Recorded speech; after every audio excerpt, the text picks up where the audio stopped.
Okay, today I'm going to change out the transmission bands on my 1926 Ford Model T truck, which turned 100 on January 29th. So right now the truck does not want to start because it rained and the coils got wet, which is completely normal. Once they dry out, it'll start again. Anyway, but I don't need to start it to do this. I'll have to start it to adjust it though later on. But anyway, let's go ahead and take off the floorboards. Okay, let's take up the rest of the floorboards. Okay, there's that. Now we're going to be removing this whole thing right here. That is called the hogshead. That's where we can access the band linings. Okay, here are all the gaskets, and here are the new band linings. These are made of Kevlar. Here is the band lining rivet tool. And then there's one other thing. This thing squeezes the bands together so that I can tighten the little bands. What is this? Oh, and this thing pulls the band around. I'll also need a magnet in case I drop anything in there.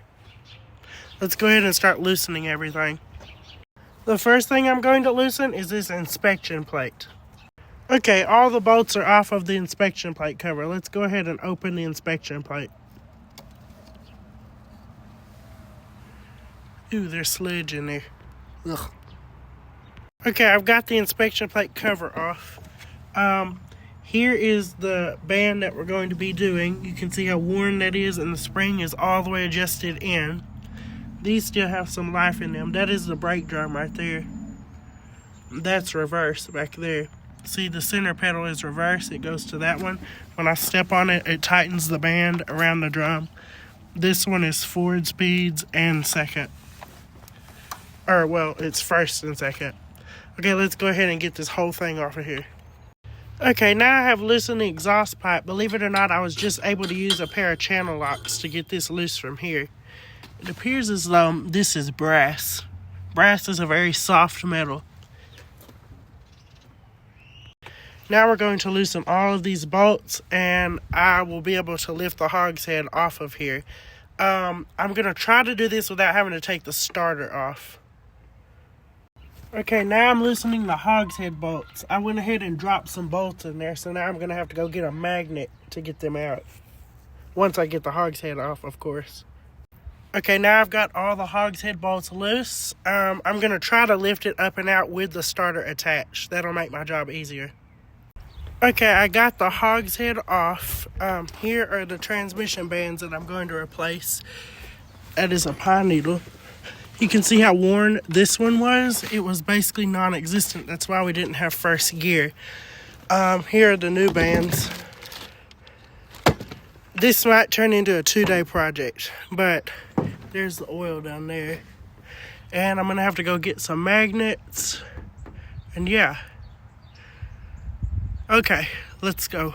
Or let's do this. Okay, let's get our bands off of here. This is cotton. This will be replaced with Kevlar. And people always ask me why my fingernails are dirty. Okay, now I'm going to start changing these bands. I've got to take all these rivets out of here first. This is our reverse band right here. It goes on the back band, or back drum. Okay, I'm going to take the bands to my Grandma Moo's house because they have a drill there that I can just drill out the holes for the rivets with instead of using that awl. That'll make the job easier. So let's go.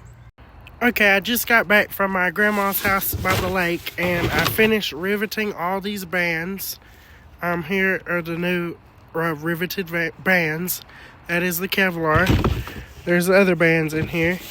And then I went by Harbor Freight, and I got a magnet picker-upper thing, and I got some new lock nuts for the transmission bolts. Here they are. Okay, let's go ahead and fish that bolt out of the transmission housing.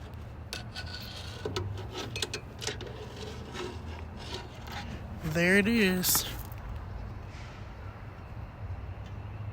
Okay, well, it's pretty dark now, and I can't see what I'm doing, so I'm going to resume this tomorrow.